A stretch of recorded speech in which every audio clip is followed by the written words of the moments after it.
যুক্তরাষ্ট্রে 10 লাখেরও বেশি বাংলাদেশির বসবাস। তার মধ্যে বড় একটি অংশই থাকেন নিউ ইয়র্কে।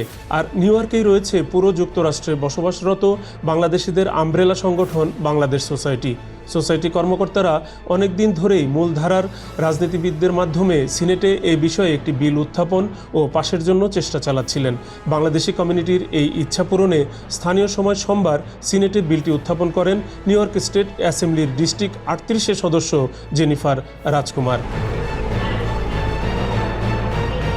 বিলটি উত্থাপন হলে অনেক সদস্য সমর্থন জানান এবং বিনা বাধায় তা পাশ হয়। বিল পাশের পর জেনিফার রাজকুমার বাংলাদেশি কমিউনিটির নানা কর্মকাণ্ডের ভূয়সী প্রশংসা করেন।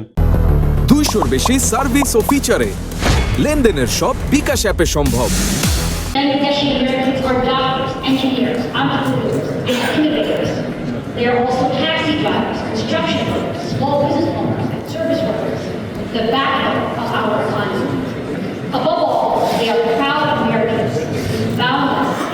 বাংলাদেশ সোসাইটির সর্বোচ্চ নেতা শাহনেওয়াজ বিলটি পাশ হওয়ায় সংশ্লিষ্ট সবাইকে ধন্যবাদ জানান।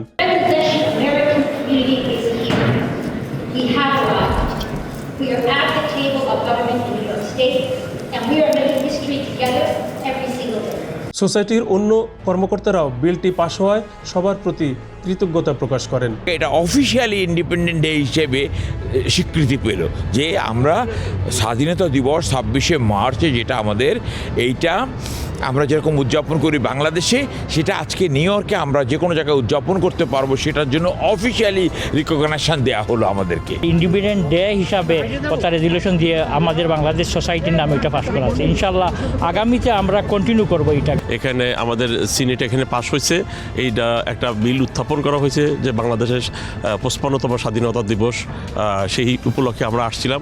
জেনিফার রাজকুমার এই বিলটি উত্থাপন করছে এবং স্পিকারের মাধ্যমে এটা পাস হয়েছে। জেনিফার রাজকুমার সহ অন্যান্য যারা এই বিলের পক্ষে কথা বলেছেন আজকে ফ্লোরে, তাদের এই ঐকান্তিক চেষ্টা আমাদের এই আজকের এই সুন্দর একটা সফল অনুষ্ঠান হয়েছে। আমি সবাইকে ধন্যবাদ জানাচ্ছি সোসাইটির পক্ষ থেকে। সিনেটে এই বিল পাশের মাধ্যমে বাংলাদেশি কমিউনিটির বিষয়ে একটি ইতিবাচক ধারণা তৈরি হয়েছে, যা আগামীতেও অব্যাহত থাকবে বলে সবার প্রত্যাশা।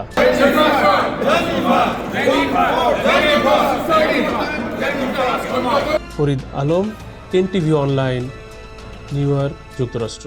নিউ ইয়র্কের মূলধারার রাজনীতিবিদদের সমর্থনের কারণে এই প্রস্তাব পাশ হওয়া তেমন কোনো কঠিন ছিল না। তবে বাংলাদেশি কমিউনিটি এই স্বীকৃতি পেয়ে খুবই আনন্দিত। তারা মনে করছে এর মাধ্যমে কমিউনিটি সামনের দিকে এগিয়ে যেতে আরও বেশি ভূমিকা রাখতে পারবে।